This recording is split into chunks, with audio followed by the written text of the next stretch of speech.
Hello, and welcome to Utopian and Dystopian Fictions, a podcast hosted by me, Matt Leggett, a senior lecturer at the University of Winchester, where I teach utopian and dystopian fiction. And me, Liam Knight, an independent scholar who holds a PhD in English literature from the University of Birmingham. In each episode, we interview a different scholar, thinker, or writer, asking them to help us myth bust commonly held assumptions about utopias and dystopias.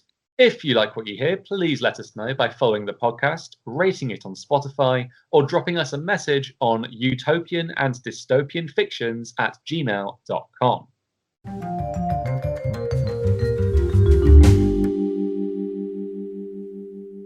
Hi, welcome to another episode of Utopian and Dystopian Fictions. Liam, who are we speaking to today?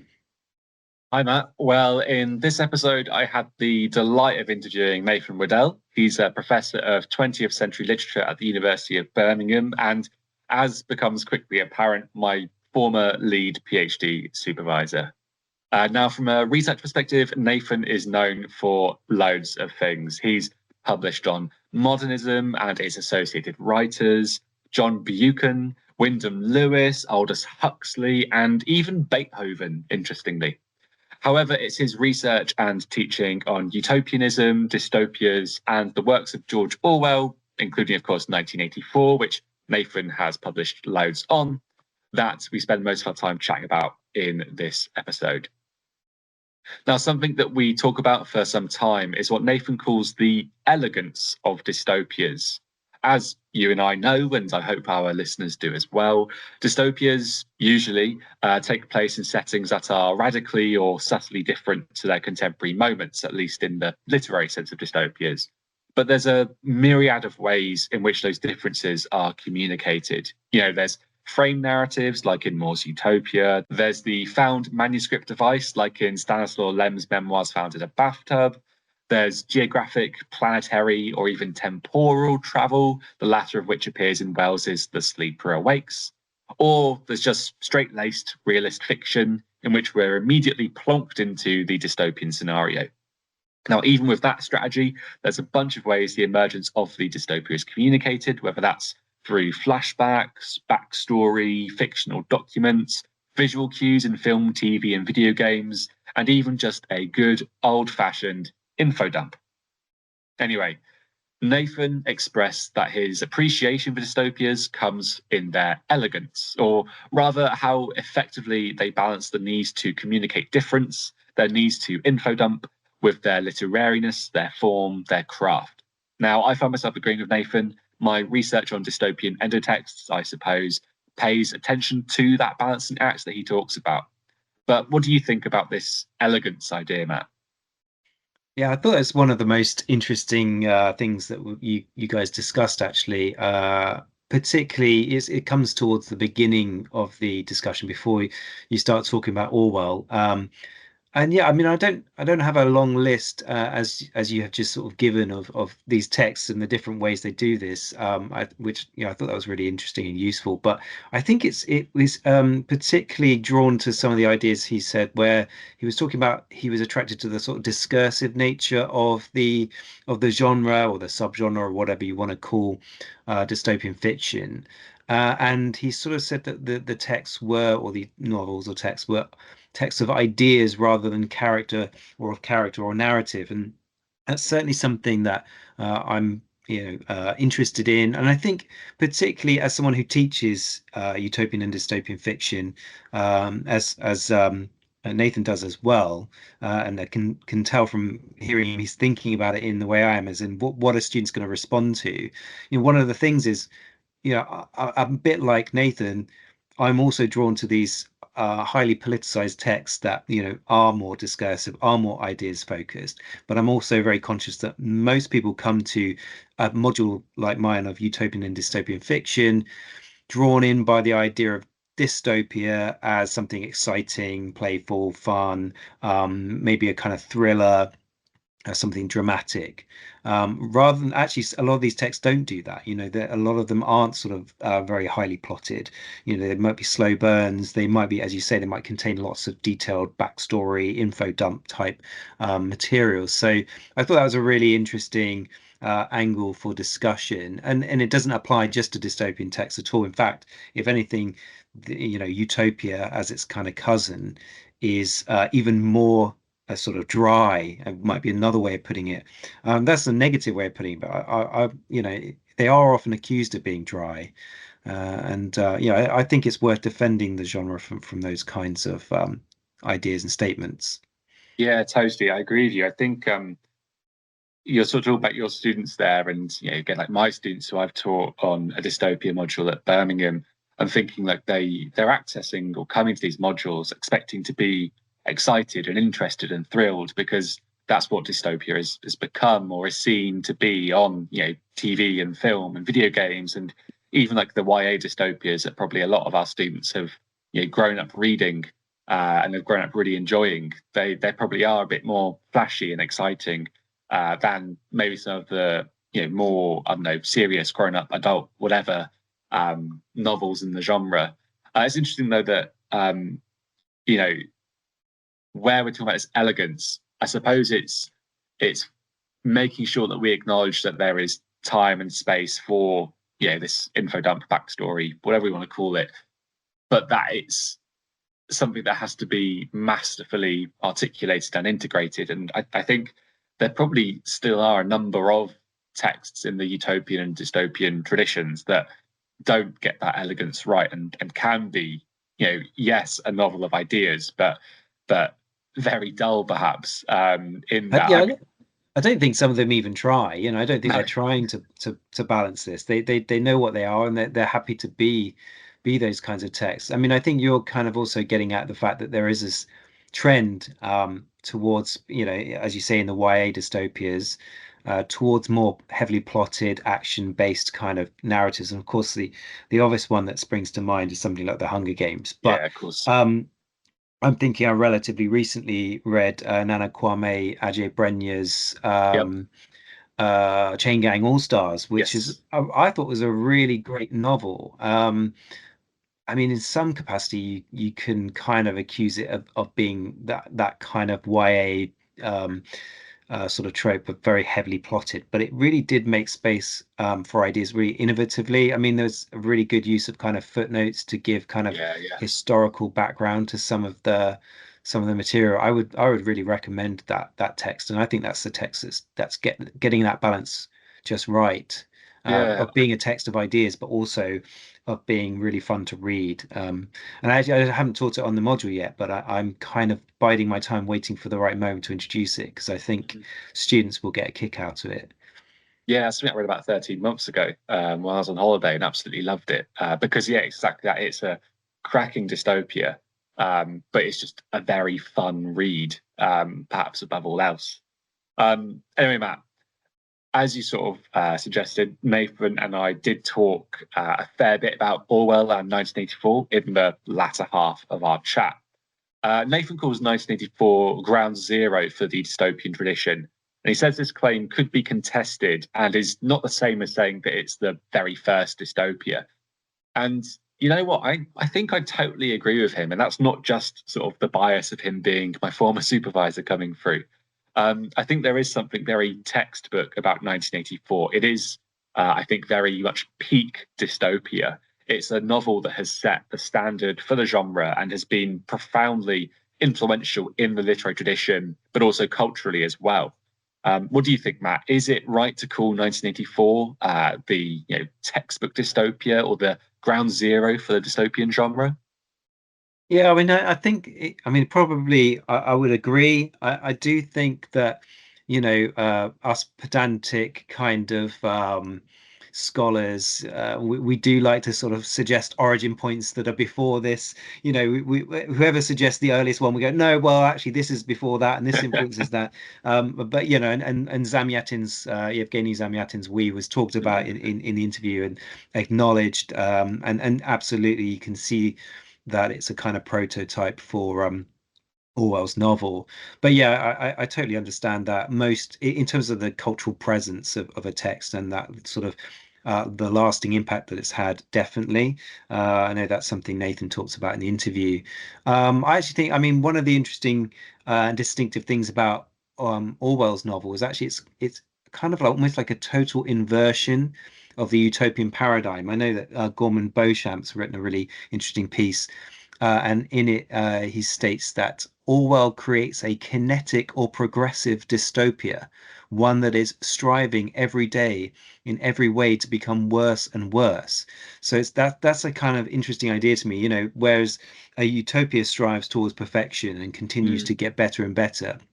Its inversion, the dystopia, the really sort of pure dystopia that is distilled in Orwell's text, is one that seeks every day to get worse and worse. I like that idea, and actually, to me, at least, this is a bit like how it feels to consume the news today. It feels like we're in a society that seems to be striving to get worse and worse every day. In 1940, Orwell wrote that, quote, human types supposedly extinct for centuries have suddenly reappeared, not as inmates of lunatic asylums, but as masters of the world. And I don't know, it's not too difficult, is it, to think that we're sort of starting to see the same thing today?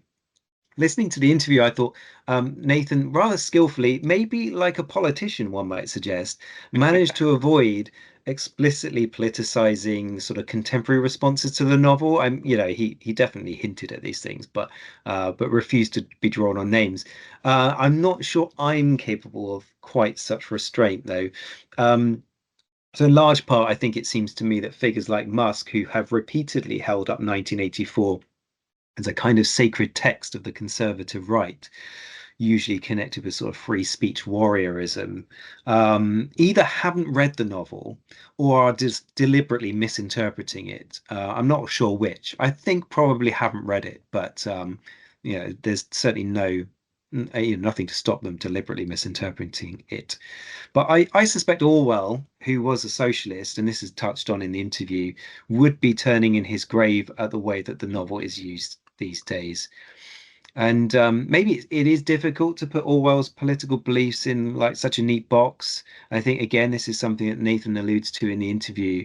But Anna Vaninskaya has referred to him as a romantic socialist, which suggests that he was in favor of things like sort of the democratic process, egalitarianism, but also communal and country living and over, say, elitism and hierarchical urban lifestyles.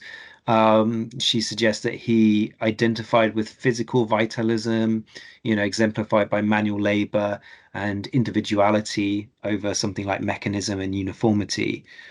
Sorry, mechanization rather, and uniformity. But he did conscribe to a populist Englishness of sorts, and so I wonder whether that's sometimes what attracts the right to something like 1984. But I think what that kind of demonstrates really is that, like most writers, his politics is kind of complex and Yeah. difficult to push in one direction or another. So in our kind of polarized and polarizing landscape and social media landscape, we're almost bound to do disservice and damage to Orwell's reputation when we tried to flag him up as a kind of poster child for either the right or the left, perhaps. Yeah, I think Orwell is, as you rightly sort of say, he's a very complex figure. His politics are very complex, and I think it's really correct of us to not like I don't know, celebrate or venerate him as a figure on one or side or the other. Because I know he's got some, you know, in his works and in his life, he's expressed some maybe some less than favourable opinions and views elsewhere around, women, for example. But I think, it's right. 1984 is this text that, as sort of Nathan and I discuss, it's something that it feels so ubiquitous and feels so known. It feels like it has this reputation, or it does have this reputation, but the reputation is one that sort of is warped a little bit, and people think they know 1984 without having read it, and that sort of mythic quality to it maybe allows it to be used, abused, and misused by people who Orwell, as you say, would be turning in his grave at the thought of them sort of calling on it so often. I mean, I think I've said this in a previous episode, but my general philosophy of teaching utopian and dystopian fictions is not to teach texts that I think everyone has already read, or Mm. kind of those kind of canonical texts. I tend to avoid them, but I did a few years ago, by popular demand, I have to say, add Orwell's 1984 to the module. So it's really the kind of only canonical text I teach on that module, aside from briefly Thomas More's Utopia, and that's obviously canonical, but no one's ever read it, so it's not really canonical in the same way. Um, but yeah, so I kind of sort of resonated a lot with, I think, some of Nathan's discussion about, well, how do we teach this stuff in the classroom, and I find that particularly difficult. And I thought it was really interesting that he suggested that students often don't read the Emmanuel Goldstein section, Mm. which I find kind of, I mean, I find it the most interesting section of the novel. And it shocked me to hear that students might not read that. And now I'm sort of doubting myself, and I'm teaching it in a few weeks' time. I think I'm gonna say to him, you must read this section, right? But yeah, there's some really great ideas and crucial ideas for understanding the text embedded in that section, and ideas that really remain, again, timeless, or at least relevant to us today, which is why the text won't go away. I mean, one of the most striking ideas for me comes from the exploration of kind of machine labor. Orwell writes, for example, quote, "From the moment when the machine first made its appearance, it was clear to all thinking people that the need for human drudgery, and therefore to a great extent for human inequality, had disappeared. If the machine were used deliberately for that end, hunger, overwork, dirt, illiteracy, and disease could be eliminated within a few generations." Now, I mean, this is where this sort of strand of utopianism that is embedded in the book does exist. I thought it was interesting. Nathan was talking about, that he sort of comes to it the opposite way to me, I think, where he ends up talking about the dystopian strands within utopian texts, and I tend to come in from it in the other direction. I tend to try to find the utopian strands within these dystopias, and unfortunately, just a few pages later, this really great line occurs where he says, in the world of 1984, essentially what's happened is, quote, "The fields are cultivated with horse plows while books are written by machinery." I mean, it does feel horribly like that is the world that we're heading towards with Oh things like God. AI, that Yeah, that yeah. we're gonna have our books written for us by machines, but we're still going to be doing all of the drudgery that we kind of could be avoiding. Mm. And of course, there's also the appendix, talking of parts of the text that students may or may not read. Again, I always emphasize to students that they've got to read the appendix, which, for me, that is central to the meaning of the text, because it implicitly suggests that the regime ends, and so totally undermines that famous statement that's made near the end of the novel: "If you want a picture of the future, imagine a boot stamping on a human face forever." Well, I mean, it doesn't stamp on the human face forever, clearly, because the appendix sort of undermines that. So, these parts of the text are really important. I mean, you must know that you are the endo text guy, right? I am. Yeah, I guess I'm the only one because I made the word up. But yeah, I think I mean I'll Did echo. you actually make that word up? Yeah, I that genuinely was thought that me. was a Yeah, proper yeah. academic term. No, I Oh, made right, it it's a up, really good Matt. one. Yeah, it's it's all my own doing. Yeah. So firstly, I'll echo what Nathan says and what you say, which is I think Goldstein's book and the Newspeak Appendix are both absolutely vital to 1984, and they are unfortunately parts of the text that students, in my experience, overlook, misread, or don't read. I mean, I even remember. I think when I first read 1984 myself, I thought the Newspeak Appendix was just a legitimate real world academic piece rather than something within the fabric of the fiction. Um, and yeah, I remember when I taught 1984, I asked my class, okay, who read Goldstein's book, and maybe about a third of them put their hand up, and okay, who read the appendix, and maybe even few of them put their hand up there. And so that sort of gave me, in my mind, sort of full permission to then spend, I think, the entire seminar sort of talking about those two sections of the text. Because yeah, unsurprisingly, it's what my research was looking at in relation to 1984, at least. And yeah, it's interesting, sort of as you point out, Nathan.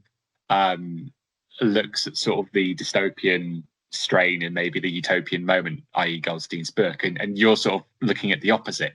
And you say also that the Newspeak appendix offers hope because it implies that the Big Brother regime has fallen. And I'm maybe even more annoying because the side that I sit on is the side of the fence, by which I mean I don't actually think these parts of 1984 do either of those things in full or intends to do either of those things in full. I think what they are doing, by virtue of being sort of metafictional, sort of text within text that maybe break the suspension of disbelief, and they are alerting, in sort of my argument, readers to the act of reading and to the act of producing text, the act of writing. Both when Winston sort of comments on Goldstein's book as he's reading it, but also how the Newspeak appendix comments on the language within 1984, the text that we have read. So my argument and the there suggestion that text will be written by machines as well yes, yeah, is another example of that, right? yeah, totally. And so my gut instinct actually is that the point of these texts is as endo texts, as these metafictional texts within texts that sort of have narratological implications. My argument is that by simply raising these questions, by raising these debates, they are, and you sort of touched upon this in your own summation of Goldstein's book, they are crystallizing the main thematic preoccupation of the novel to which they belong. But of course, as we kind of discussed regarding sort of the elegance of dystopias, we have to sort of navigate that tension between info dump and pleasure, or info dump and sort of just a exciting, nice story to read.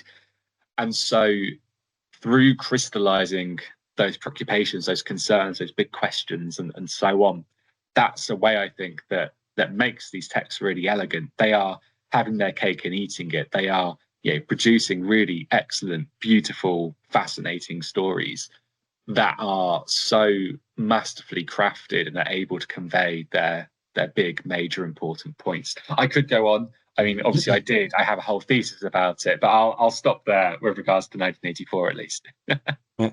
Elegance, but perhaps not very successful if ultimately people choose not to read those parts of the book. Yes. But yeah, yes. No, I think that's interesting. I've got newfound respect for you, Liam. After that, I just did not realize that was your term. I like it.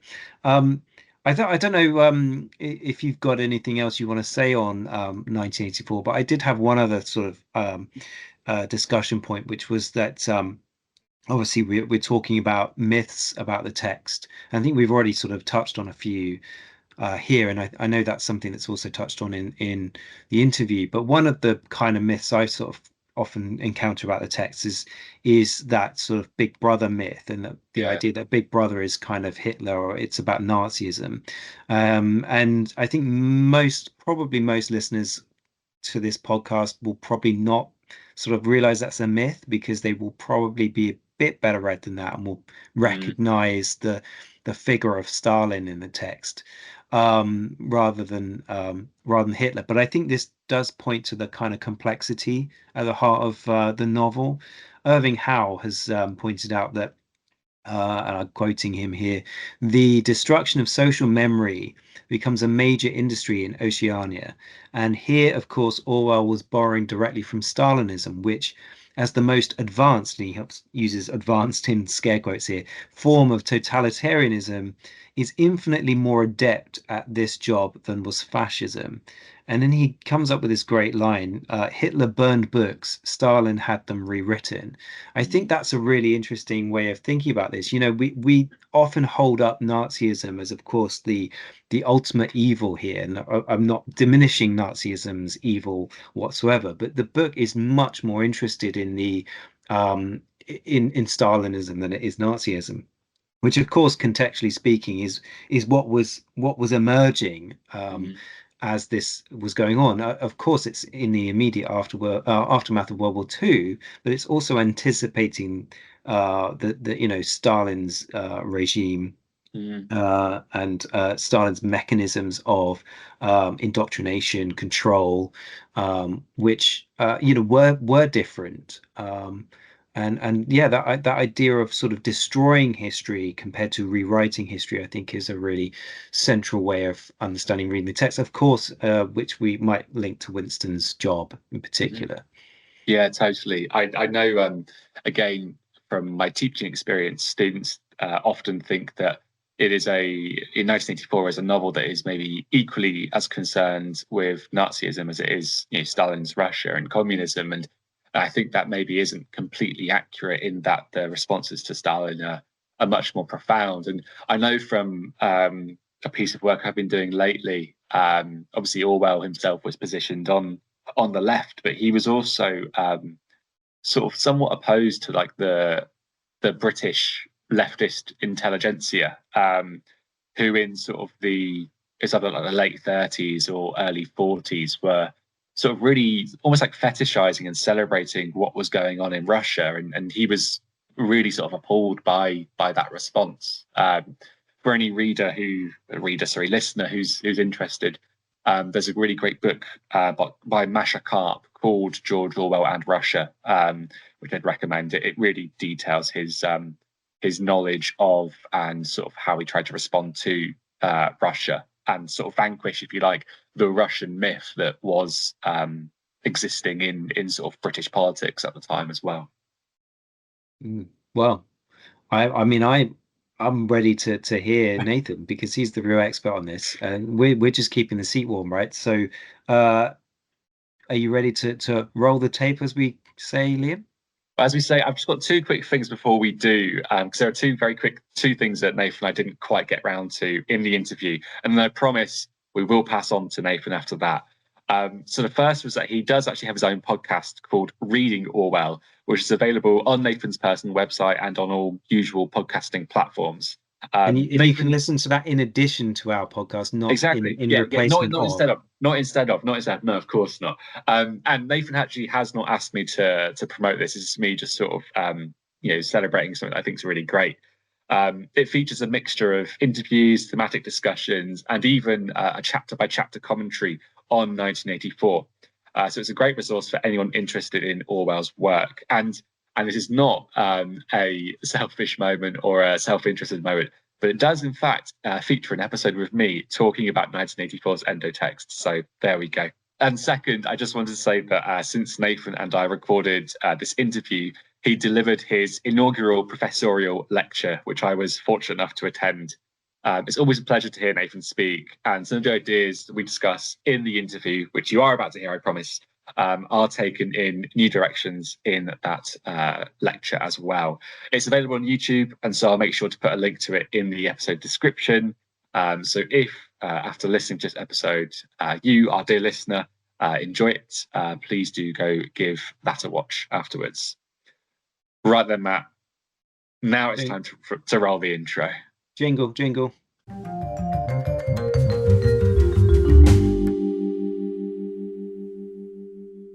I am joined by my good friend, former PhD supervisor, and newly minted professor, Nathan Waddell. Nath, lovely to have you on the podcast. I was wondering, would you be able to introduce yourself to our audience? Yeah, well, thank you very much for having me. It's a pleasure to be here. Okay, so I am a professor, as you just said, of 20th century literature at the University of Birmingham, where I have worked since 2017, though I was there prior to that. I did all my degrees at Birmingham, so I was there for the best part of a decade between 2002 and 2010. And then I did, as everyone is obliged to do these days, temporary employment of one kind or another after that, although I was very fortunate to be able to get a permanent job pretty soon after finishing my PhD at Nottingham, which is where we first met, because you were an undergraduate student there. And we worked together on various dystopian things.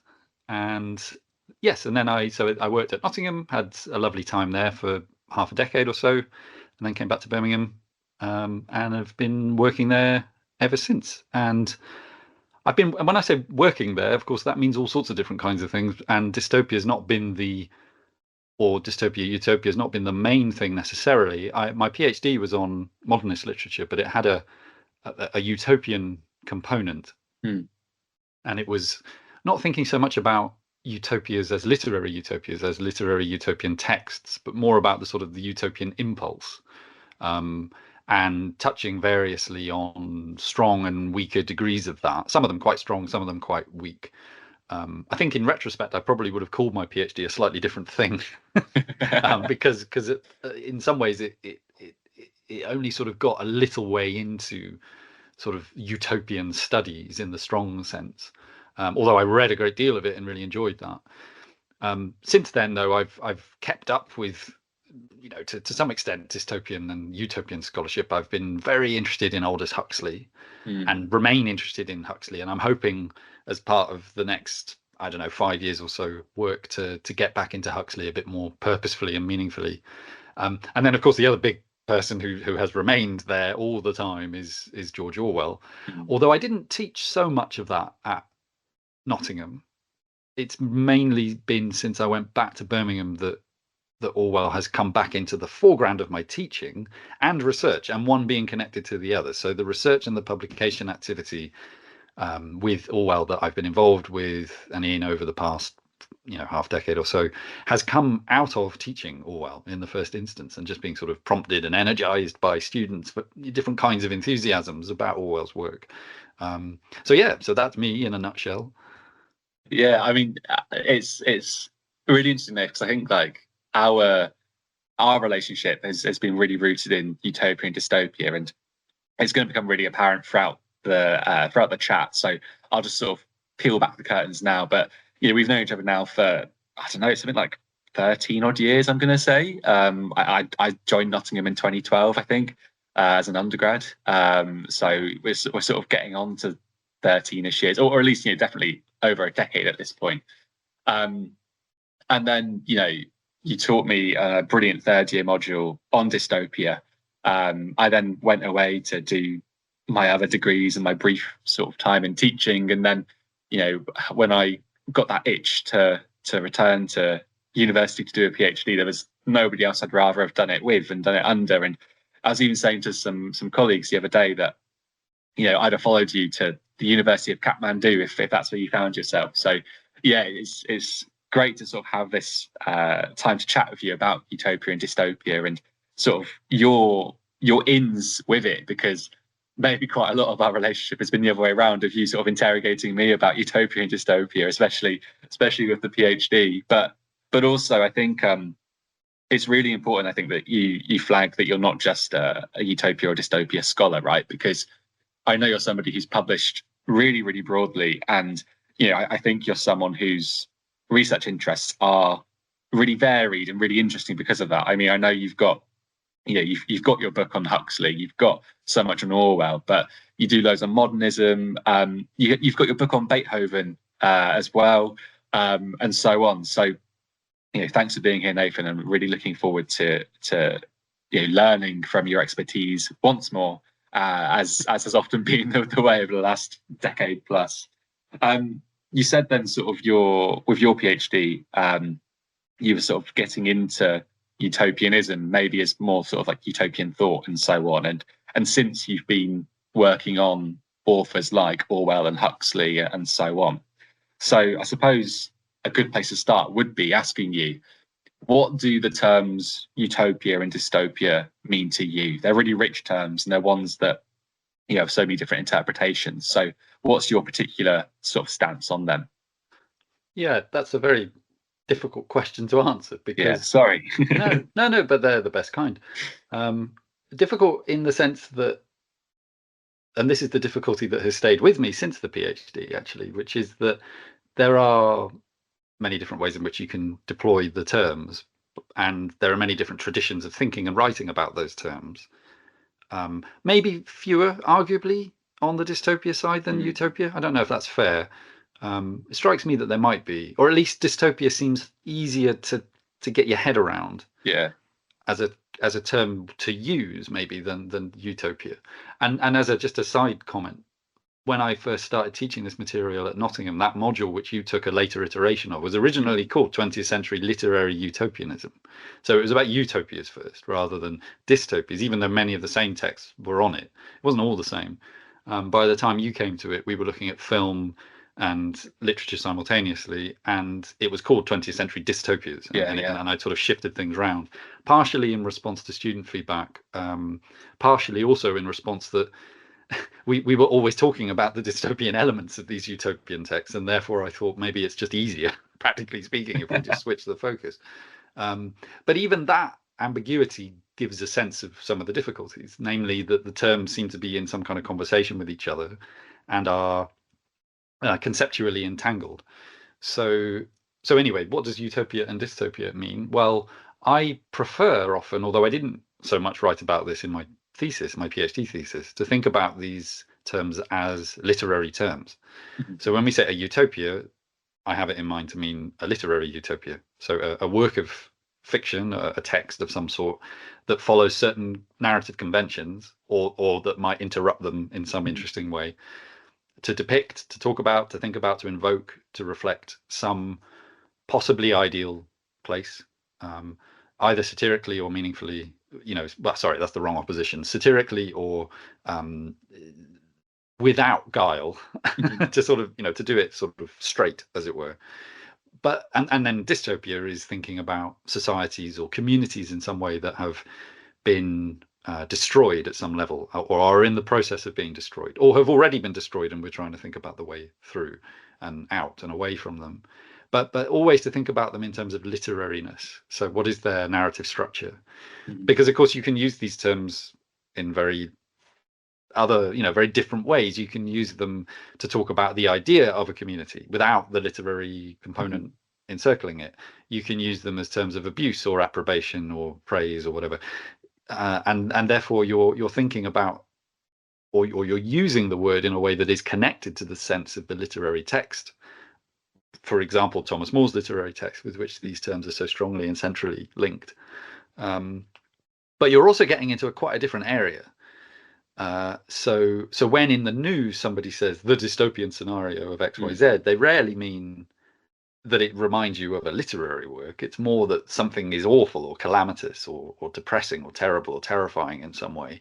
And that the feelings and the ideas associated with the literary tradition, and then also the filmic and video game traditions and all the various other things, dramatic traditions that have come out of it, seem to be connected or to evoke or to align with in some way. And that you're depending as a commentator on that background of associations in order to be able to make the comment in the first place. I think the first year of my PhD was spent trying to figure out what to do with all of that. Because I had, on the one hand, this sort of body of scholarship about utopian thinking and the history of literary utopias. And then, as you say, I was also interested in modernism, and sort of began my career as a modernist, and would in some ways, I think, still be quite strongly associated with modernism, although perhaps maybe less so now. I had it in mind. I promised myself that one day I would write a book that didn't have the word modern or modernist or modernism in the title, and I've only just got there. I think certainly the first two, maybe the first three books they had modernism or modern in the title, and I sort of wanted to let go of that a bit. And of course, I had authors that I was really intrigued to read and to write about, and in my PhD, that included Wyndham Lewis, who's one of the sort of mainstays of my research, and a few other modernist writers as well. D.H. Lawrence Conrad, Forman X. Ford, and T.E. Hume and Ezra Pound, and a little bit of H.G. Wells, and it was sort of focused very much on their work. And then only later really did I start to think about, well, what is that process of engaging with modernism on the one hand and utopianism on the other, and thinking about some of their possible intersections. How does that make me want to write about more obviously dystopian or utopian authors, writers who have consciously entered into the genre, such as a Huxley or an Orwell or various others, without letting go of the modernist interest? The Beethoven book that you've already mentioned is very much not about any of these things. It's very much not Yeah, about utopia or dystopia. It's about a whole other kind of, in some ways, a very niche discourse of writing about Beethoven and what Beethoven means to 20th century culture. What about utopias or maybe more dystopias has caught your interest? What about that has, you've written on some of the really central authors, you've taught on more authors after that as well. What has interested you about utopias, dystopias, the area of study? Well, I think one reason is that I tend to read more non-fiction than fiction. I get my kind of artistic kick, as it were, from a variety of different art forms. So literature is obviously important to me, but music is equally important. And so I spend reading time getting satisfaction from reading non-fiction, actually, perhaps more so than from fiction. And so the problem, or the kind of narrative inelegance that some people see in utopias and dystopias, namely that they are often novels of ideas or texts of ideas in the first instance, rather than texts of character, which is true in varying degrees, obviously, depending on which writer you're talking about. I've never really seen as such a problem. I like discursive writing, and so information dumps of the kind that you get, say, in H.G. Wells's A Modern Utopia, which is not the most, let's admit it, it's not the most gripping of reads in a kind of narrative sense. It's, there's plenty of interest in it, but it's not a book I would go to read on holiday, say, if I wanted a relaxing kind of read. But at the same time, for an engaged, very politically problematic, I mean, text, but that nevertheless makes a virtue of kind of information dumping, I find that really interesting. And something that is more narratively interesting, like, say, P.D. James's The Children of Men, still has such content, still has the problem of how do you build a world? How do you communicate to people a radically changed landscape of one kind or another, and yet make it narratively interesting? And her solution is to mix traditional third-person narrative realism with diary forms, and it works very well. And so that, I think, is probably the source of the inspiration for my interest, is that I just find the overt political perspective that utopias and dystopias adopt, however cleverly or uncleverly integrated into the story that they're telling, and they can be very minimal, those stories, or very maximal. I just find that interesting as partially, I think, because I'd love to be able to write one, but no, I could never do it, because it seems to me such a balancing act. It's so hard. They seem to be so easy to write because they're so popular, right? So you could think, well, there's so many of them. Everyone's going to be interested. But I've sat down recently, I mean, particularly with TV series, to watch sort of dystopian or post-apocalyptic, if you wanted to sort of change it slightly, post-apocalyptic or dystopian television. And I've really been struck by how poorly some of them managed that balancing act. And I lose interest really quickly, because I think you've not attended sufficiently well to the need, nevertheless, for there to be some trick at work that makes you suspend your disbelief, even though you know what the score is. You know that these texts, nevertheless, are going to be dumping a lot of information into your lap. And so that, for me, is where the difficulty lies in writing and producing and creating them. But it's also, I think, what draws me in, and the problem, I think, that the narrative form raises of how best to integrate a certain amount of dry information into the literary texture of itself is what draws me back to these texts so frequently. So sort of that challenge of how do we info dump on you to give you that projection of the good place, or maybe more commonly the bad place, but how do we do that in an artistic fashion to ensure that it's not just an info dump, it's not just really sort of explicit, it's not just painful exposition? Is that sort of the interest for you then, or part of the interest? Yes, and it's also what interests me about video games and films that take on this material, because the better ones of those sort don't need to tell you anything; they just need to show you it. And they actually get irritating to me when they do start to tell you what's going on and why it matters. They can just show you these things. In the case of a video game, particularly a first-person video game, which is a sort of dystopian setting, you are basically living it. You are experiencing it at some level. So, but of course, the novel has to use language to communicate it, and therefore does have to tell you. And so it's a question of how artfully, or to use a word again I've used already, elegantly, it tells you. Elegance, I think, is of course a loaded term. It will mean many different things to many different people, and I will probably be having a fairly conservative sense of what elegance means, but that's okay. I mean, it will mean differently to different people. But I think some skill, some nuance, something that can be quite indefinable actually about it, that the text needs to do, by way of capturing your attention, and by way of expertly or adroitly hiding away the thing you know it's doing. And that to me is really, really fascinating. Which texts, whether those are literary or textual or filmic, video games, whatever, which texts do you think have navigated that balancing act and have executed that elegance most successfully? Well, I love Kazuo Ishiguro's work, and the sort of the sci-fi dimensions of. I mean, Ishiguro is a brilliant stylist, so anything that Ishiguro writes has that sort of narrative elegance to it. But at the same time, I do like those dystopias and those utopian texts that are kind of rough around the edges in this respect. So Catherine Burdekin's Swastika Night, for example, is a really interesting book. It's not the best novel, and it's not really a novel that I would go to for pleasure seeking, not least because the content is so terrible, as in terrible in the sense of emotionally fraught and politically horrendous. But it's a great instance of seeing somebody work through these problems in sort of real time, as it were, against the background of a politics that was actually implementing the things that it's writing about, namely Nazism. Obviously, 1984 holds my interest. I've written a great deal about it and intend to write more, much to people's horror, maybe. But I think the reason I'm so interested in 1984 is that, to me, seems to be the kind of ground zero work. Yeah. It's not the first. It's not the first book, obviously, and it won't be the last.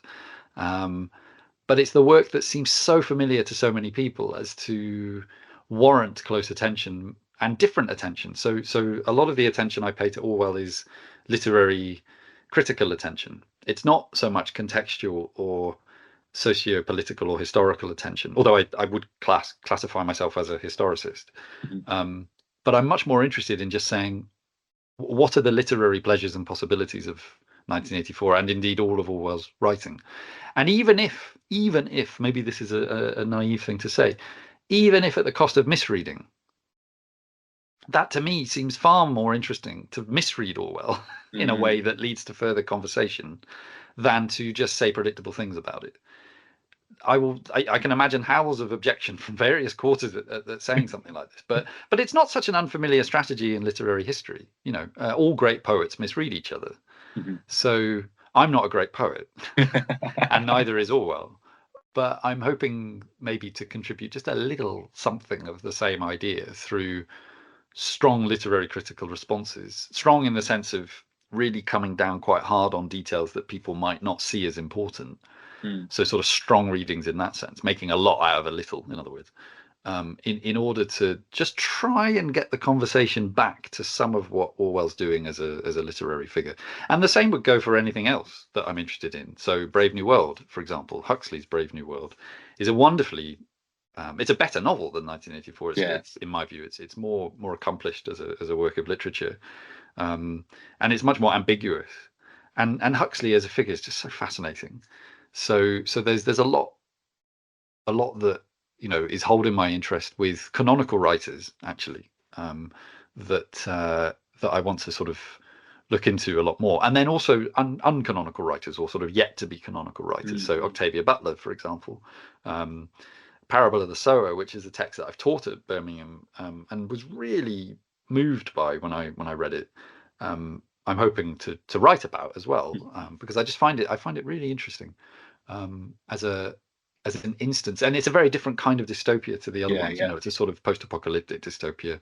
Maybe dystopia is even the wrong word for it, but it's certainly a sci-fi work. It's a science fictional text. This is the other literary critical classificatory difficulty here, which is that dystopia gets you so far, science fiction gets you so far. Neither of them seem to get you all the way as a way of generically categorizing something. And maybe that's what keeps people coming back to dystopia and utopia, even if they perhaps aren't professional critics and wouldn't articulate it in those terms, but that the sense of unfinishedness or incompletion in the very labels we use to talk about them might be the thing, or one of the things, that prompts people to want to attend to them so frequently. There's a sort of competition built into the idea of dystopia as to who can write the worst one. Who can write again, not worst in the sense of whether it's good or not, but who can imagine the worst scenario, the worst case scenario. And you are sort of competing with each other. It's a little bit like the anxiety of influence. Sort of you feel the burden of the past. Maybe not. Maybe that's too strong a way of thinking about it, but you are nevertheless engaged in a sort of game that has real stakes. These texts are often written to warn us. So, yeah, and thinking of warnings, Nath, I know you said a little bit earlier that you see 1984 as ground zero for dystopia, and as you rightly acknowledged, it's not the first. We can go back to Sam Yatin or Wells or whoever, and he definitely wasn't the last, because otherwise, I think there wouldn't really be much of a podcast, and my PhD wouldn't have been very interesting. But I think I agree with you where you say that 1984 is ground zero. It feels like the most dystopian dystopia. And I don't necessarily mean it's the worst. It's not the worst imagining necessarily, but it feels the most textbook, or it feels the most, if you were to say what are the characteristics of a dystopia, you could probably pull all of those out of 1984, or maybe even the opposite. You'd probably look to 1984 to draw out those characteristics. So I suppose my question to you is, and to get us into firmly Orwellian territory, what is it about 1984 for you that makes it that ground zero for the genre? Yeah, I suppose maybe it might be helpful here to think about the degree to which it's allowed to become viewable as ground zero. So, of course, there's a lot of contemporary dystopian writing that is pushing back against this male-centered sort of model of what dystopia might mean. And there was, historically, Atwood is the classic instance of this, and there's many others. I think it can be useful to think about, as I say, this degree of allowing it to become perceivable as that. But you're right, there is all the same a kind of textbook quality to it, and it may come from the fact that Orwell himself was putting it together on the basis of studying previous dystopian work. So he's reading, and you've already mentioned one of them, Sam Yatin. I mean, Sam Yatin and Orwell have a tricky relationship, because you can make the argument that 1984 is basically just ripping off Sam Yatin's We. Very, very startling similarities between the two. My sense, you'll be unsurprised to learn, is that it's more of an inspiration that Orwell doesn't quite get out from underneath. That he is invigorated by this text and sort of wants to write his own version of it, and it's the first one he does. It is the first dystopia Orwell writes. It's not the first novel, but it's the first dystopia, I would say. I wouldn't necessarily think about Animal Farm as a dystopia in this sort of literary sense. It seems a different kind of well, I was about to say animal, but that might be too pathetic a pun. But anyway, I'll go with it. So to that extent, I think the reason it seems schematic is because it is put together schematically. He's engaging with Zamyatin, certainly Huxley. There's some debate over whether he had read Burdekin, Swastika Night. There doesn't seem to be any evidence for that, but nevertheless it's sort of there in the air, so he may have encountered it, who knows.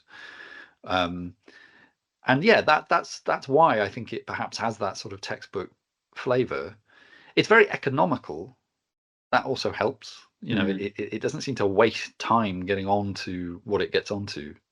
It's if you wanted to say to somebody, here's something to imitate, it would be a good starting point, even if they reject it entirely and say, well, I'm going to use this negatively, I'm going to use this as the point for departure, in that more, in the stricter sense of that phrase, to actually depart from it rather than to just sort of build on it or to be inspired by it.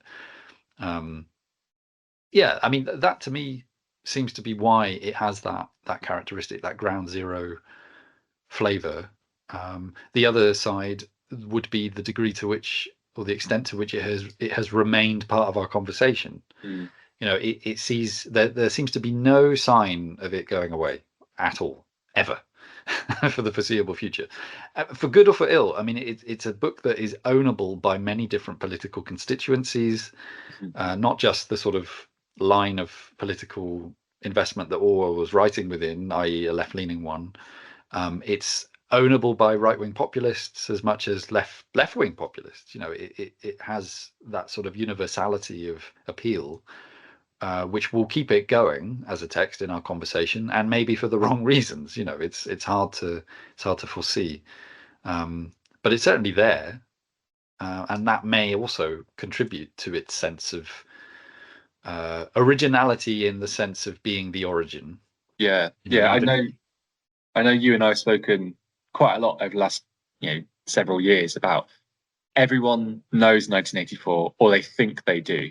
And the amount that it is, I guess, called upon, rightly or wrongly, in the press or in sort of day-to-day conversation, in commentary and so on.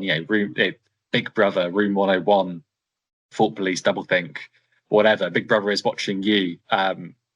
It's so iconic as a dystopia, and I mean that literally. I think there's a very visual element to the Big Brother poster. Big Brother is watching you.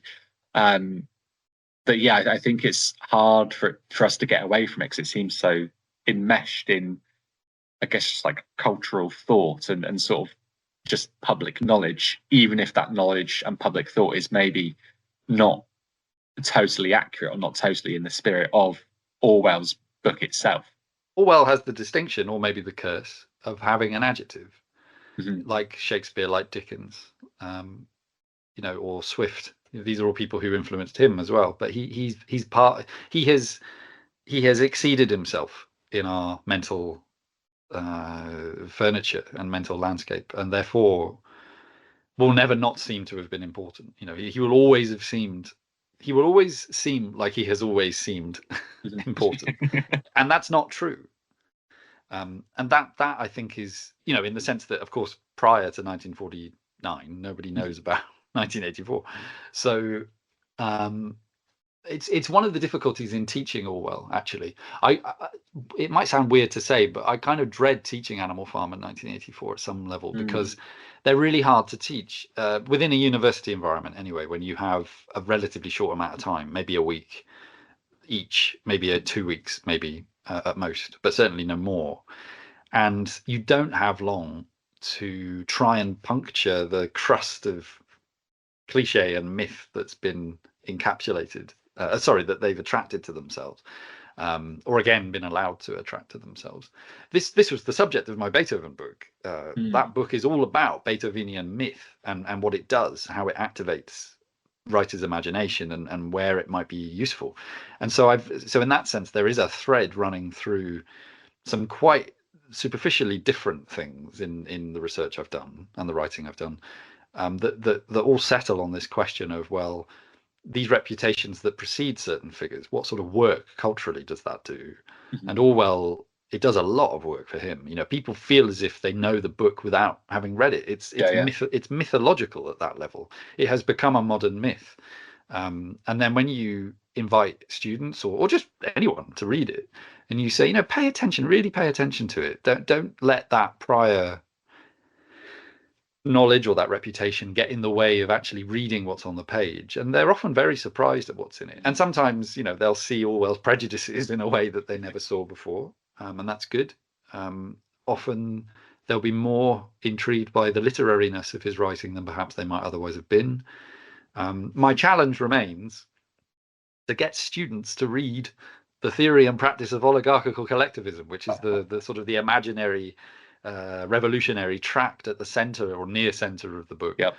That is dull at some level. It's fascinating all the same, but it can be dull if you're 19 or 20 or younger. It can be dull if you're older, and it's really important. And it's important to feel the sort of lumbering intellectual leadenness of it, I think, to kind of get the sense of what political conversation might have been like, or could have been like, or at least writing about politics could have been like, in the moment, not only of Orwell's writing, but also in the imagined future that he's depicting. And it's, of course, precisely the language that he satirizes in the Road to Wigan Pier. There's a whole stretch in the Road to Wigan Pier where he says, this way of thinking and writing is not going to engage minds on the doorstep or in the pharmacy or in the supermarket, or in the store, as he would have called it. And it's precisely the kind of bourgeois intellectual language that we have to avoid if socialism, which is of course his politics, is to become a living force. And so that's what he's sort of satirizing at one level, even though the analysis it provides is so accurate and so interesting and tells you so much about the world. But getting students to read it is a really difficult thing. And sometimes there's no way to sugarcoat that. You just got to spend an hour reading it.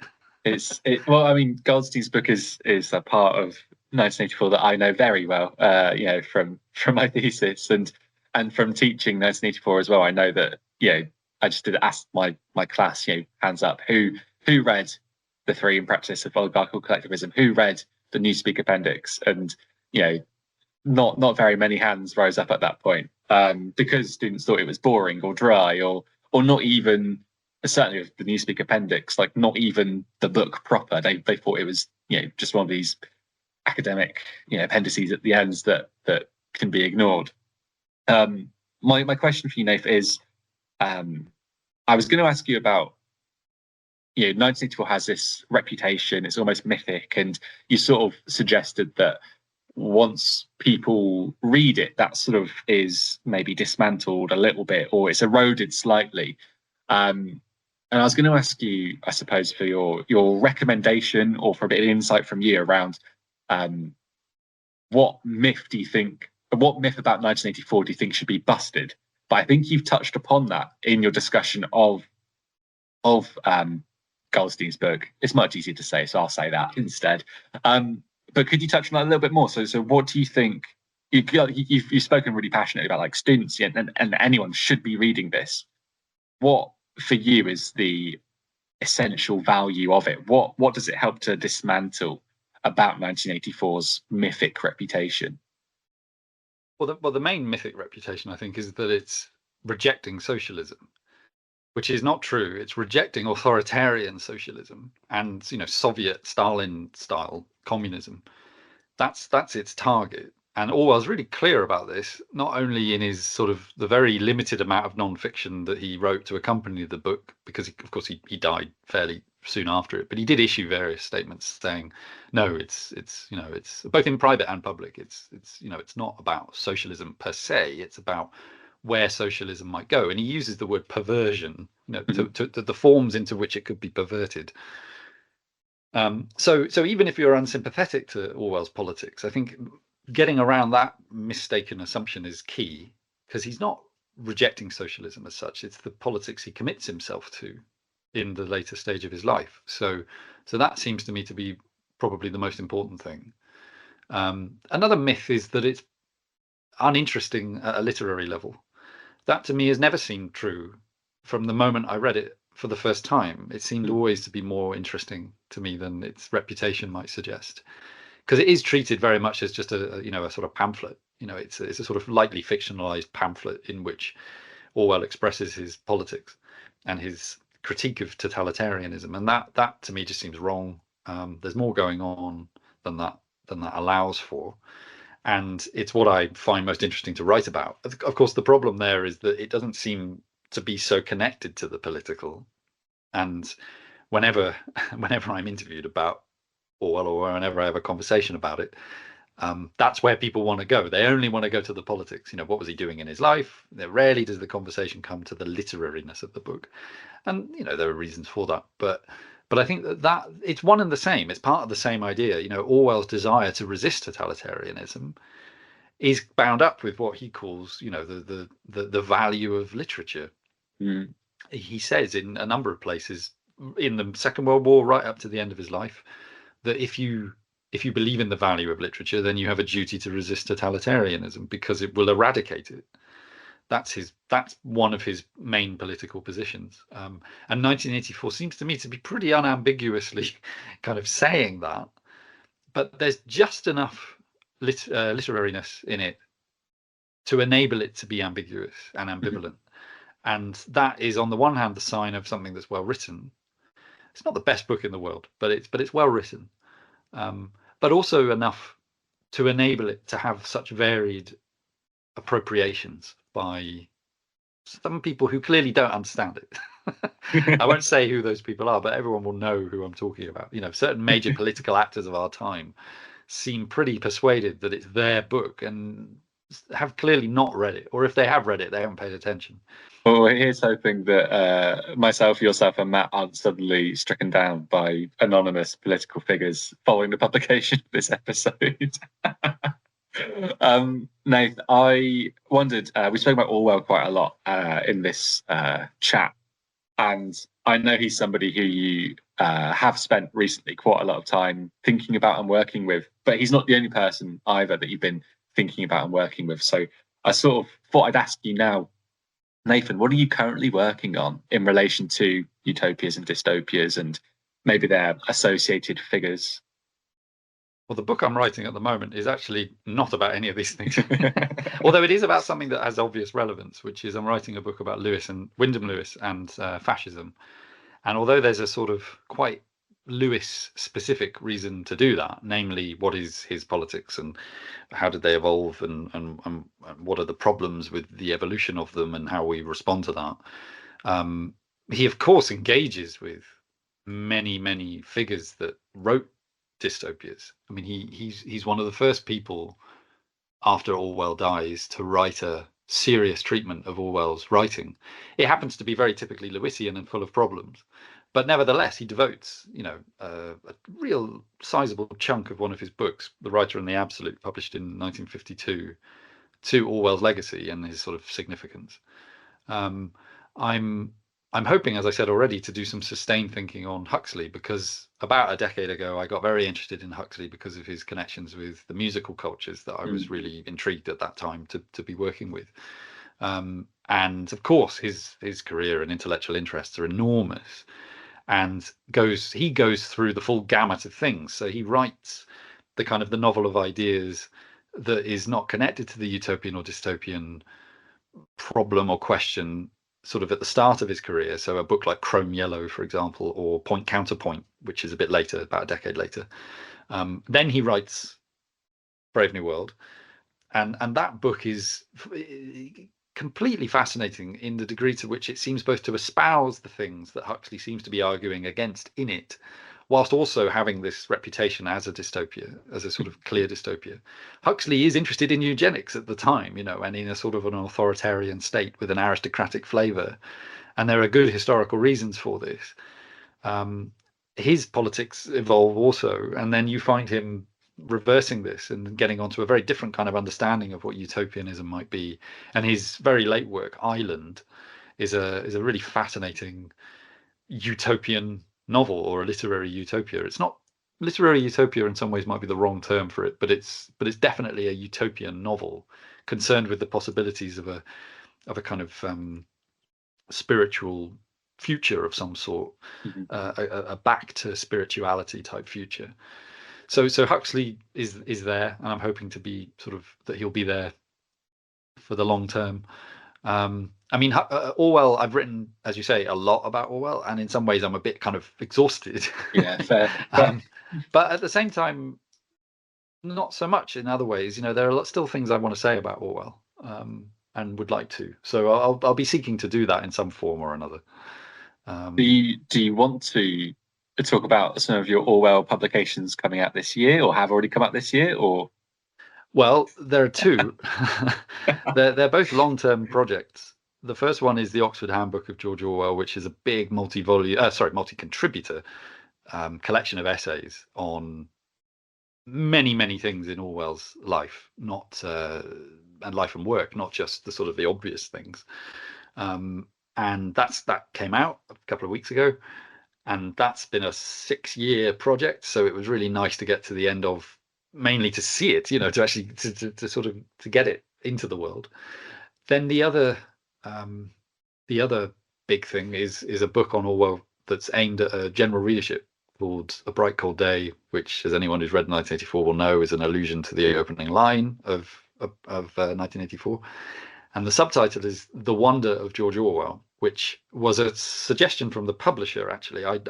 It's not my line, that it's theirs, but it seemed all the same to capture what the book is trying to do, which is to reignite some sense of wonder in how we think about him.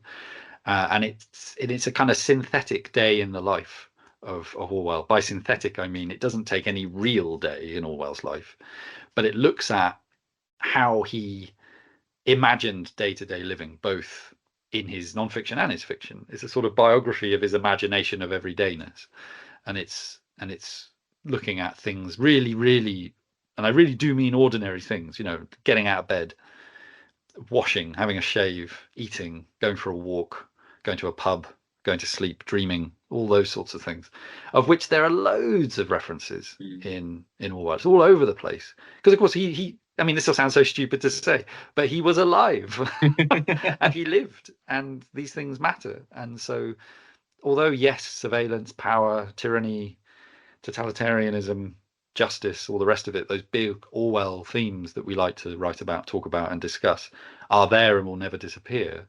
A lot of it is filtered through the lens of everydayness that seems to me so important. So that book is my statement on that, and that will be out in June 2025. Amazing. Very much looking forward to that, and looking forward to seeing you, I don't know, do all these big booky things with it, because I'm very excited for you. Nath, I'm aware of time. I know that you've spoken about, you've got lots of things on at the moment, so I don't want to keep you for too much longer. But as part of this podcast, myself and Matt like to ask our guests for a recommendation for something to read or to watch or even to play around utopia, dystopia, the things we've spoken about today. Now, I know that you know the dystopian genre in particular very, very well. You taught me like Neuromancer, The Sleeper Awakes, Handmaid's Tale, Swastika Night, 1984, Brave New World, and so on and so on and so on. And obviously, since working with you on my thesis, we've spoken about dozens and dozens of literary dystopias as well. But if you were to recommend one text, maybe two at a push, what would you recommend to our audience? So do you mean fictional or non-fictional? Totally up to you. Maybe one of each, maybe. Okay.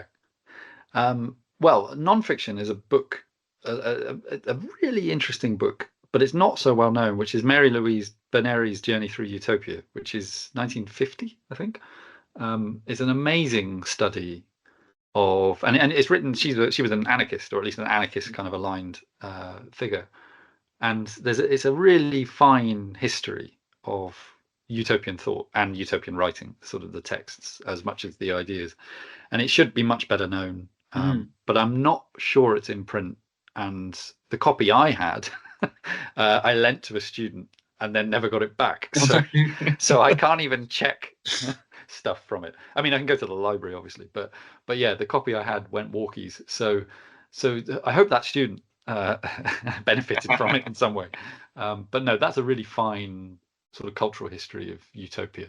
It's sort of written in its moment. It's contemporary to Orwell, so it's a kind of interesting companion piece. In addition to saying read 1984 alongside Hannah Arendt's Origins of Totalitarianism, I would add Mary Louise Bernery's Journey Through Utopia. And then for fiction, I mean, I won't say 1984 because that seems a little too obvious, doesn't it? I really like P.D. James's The Children of Men. I think there's some beautiful writing in it. It's kind of got this odd reputation. It seems invisible at one level, maybe because of the film, but the film is very different from the novel. Different, yeah. And so the film, though interesting in its own way, is in many respects a totally different premise, and so shouldn't be used as a substitute for it. So yeah, I think I would recommend people check out The Children of Men by P.D. James. It's 1992. It sort of eerily anticipates a kind of COVID moment. It's not about COVID, obviously, but it sort of is set during the time of COVID, and it was looking ahead to that moment, back from the 90s. So it's it's interesting for those reasons, but also just wonderful writing. Well, Nathan, thank you so much for your time today. It's a pleasure as always to catch up. I hope our listeners have enjoyed listening to your wisdom on all things utopia, dystopia, Orwell, and so on, as I have done over the years, of course. And yeah, thanks so much for coming. And yeah, hope to see you soon. Thanks for having me.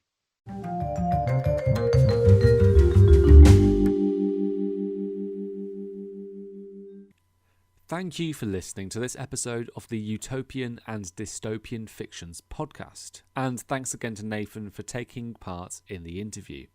It was super interesting, as ever, to hear his thoughts on dystopian elegance and on Orwell's 1984. If you enjoyed this episode, please let us know by rating and following the podcast, leaving a comment, or sending us an email. We've had a few comments come in lately, and it's super lovely to hear your thoughts. We've got some exciting interviews lined up that we can't wait to share with you all, so please do keep your eyes peeled, and do join us next time where we will explore some more utopian and dystopian fictions.